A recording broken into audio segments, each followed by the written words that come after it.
सबको नमस्ते। संसार में जितने भी पदार्थ हैं उनको दो भागों में बांटा जा सकता है। एक है दृश्य और एक अदृश्य। दृश्य जो दिखाई देते हैं, अदृश्य जो हैं तो परंतु हमें दिखाई नहीं देते।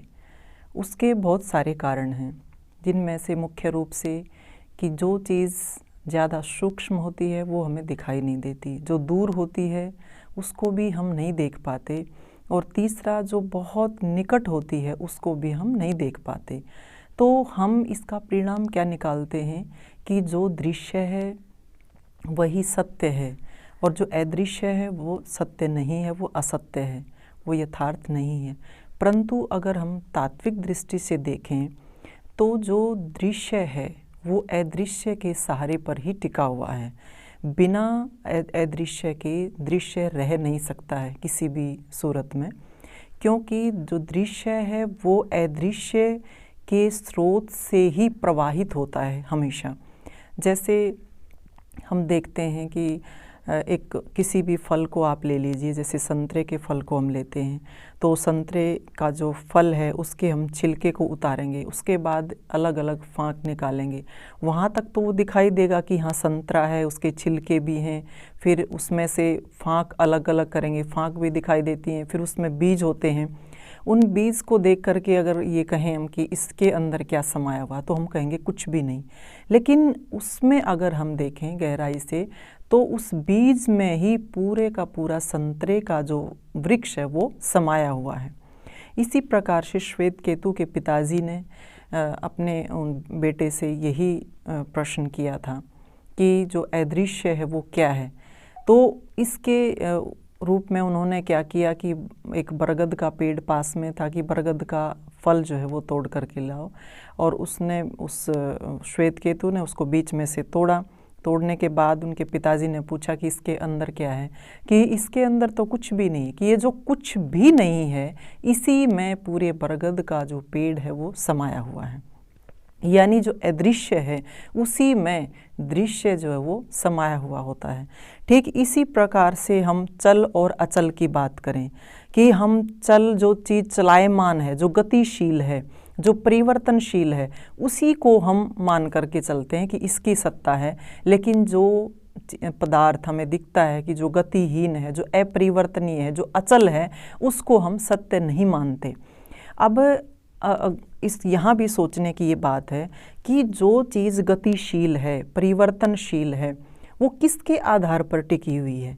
जैसे रथ का पहिया चलता है तो रथ के पहिए को चलाने में जो चीज़ चल है, जो शिथिर है, जो गतिहीन है, अपरिवर्तनीय है, वही उसको चला रही है। रथ के पहिए को उसकी जो धुरी है उसके कारण ही वो रथ का पहिया जो चल रहा है।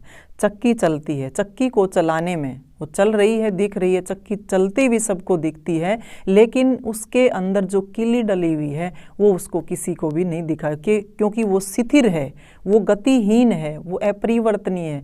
तो जो चल और अचल के बारे में हम बात करते हैं तो ऐसा नहीं है कि जो चल है, जो गतिशील है, वही यथार्थ है, वही सत्य है।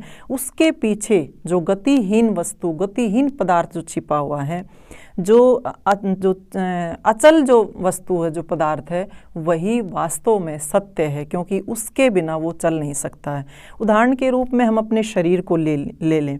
ये शरीर जो है दृश्य है कि ये दिखाई देता है, हम जो है इसमें सुनते भी हैं, बोलते भी हैं, चलते भी हैं, हाथों से भी काम करते हैं, बहुत सारी एक्टिविटीज़ शरीर में होती हुई दिखाई देती हैं। दूसरा क्या है कि इसमें परिवर्तन भी होते रहते हैं, और ये कहा है कि बिना अदृश्य के और बिना उस अपरिवर्तनीय पदार्थ के ये दोनों कार्य नहीं हो सकते।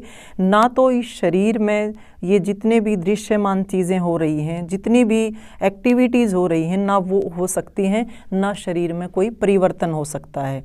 जैसे शरीर की अपनी अवस्थाएं हैं, बचपन है, जवानी है, बुढ़ापा है, ये जो परिवर्तन इस शरीर के अंदर विद्यमान हैं, ये सारे के सारे अदृश्य और जो अपरिवर्तनीय कोई शक्ति है उसके आधार पर ही खड़े हैं, जिनको हम आध्यात्मिक भाषा में आत्मा कहते हैं। क्योंकि बिना आत्मा के, बिना उस अदृश्य शक्ति के ये शरीर खड़ा नहीं रह सकता, इसमें कोई गतिविधि नहीं हो सकती, और दूसरा इसमें कोई भी परिवर्तन भी नहीं हो सकता। ठीक इसी प्रकार से अगर यही इन दो बातों को लेकर के हम पूरे संसार को देखते हैं तो पूरे संसार की जो आपको गति होती हुई दिखाई देगी, जो इसमें परिवर्तन होते रहते हैं। और इसमें जैसे कहते हैं संसरति इति संसार है, कि संसार तो है ही वो जिसमें क्षण क्षण जो है परिवर्तन हो रहा है, उसका एक एक अणु जो है पल पल में बदल रहा है।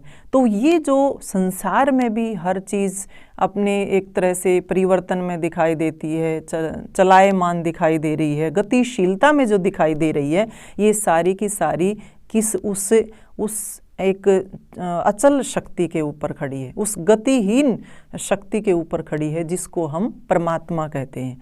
तो जैसे शरीर में अदृश्य शक्ति के रूप में जीवात्मा काम कर रही है, उसी तरह से पूरे संसार में वो परमपिता परमात्मा काम कर रहे हैं। अब विज्ञान के भाषा में अगर हम इसको देखें तो विज्ञान क्या कहता है? विज्ञान ये कहता है कि जब इस सृष्टि का प्रारंभ हुआ था तो सबसे पहले जो पदार्थ खोजा गया था, जो बना था, उसको हम नेबुला कहते हैं, और उसी को वेद की भाषा में कहते हैं हिरण्यगर्भ। हिरण्यगर्भ है समवर्तता अग्रे। अग्रे अर्थात सृष्टि के निर्माण से पहले जो विद्यमान था उसको हम कहते हैं हिरण्यगर्भ। और हिरण्यगर्भ क्या है? वो है बिल्कुल एक तरह से प्रकाशमय पिंड, उसको प्रकाशमय पिंड कहा जाता है। तो यहाँ न्यूटन की भाषा में एक बात कही गई है कि जो नेबुला है वो भौतिक पदार्थ है, और नेबुला जो है जो भौतिक पदार्थ है, तो भौतिक पदार्थ में किसी भी प्रकार की गति नहीं होती, किसी भी भौतिक पदार्थ में अपने आप में कोई गति नहीं होती, वो जड़ होता है। दूसरी बात क्या होती है कि उसमें जो गति पैदा की जाती है, उसमें गति जो पैदा की जाती है वो उसके अंदर विद्यमान नहीं होती, वो बाहर से ही उसको गतिमान किया जाता है। यहाँ सोचने की बात है कि उसके अंदर जो गति हो रही है, वो गति उस नेबुला के अंदर जो गति दी, क्योंकि वो तो एक भौतिक पदार्थ है, भौतिक पदार्थ जड़ है, उसमें गति किस प्रकार से दी, किसने दी? क्योंकि बिना गति के सृष्टि का निर्माण नहीं हो सकता।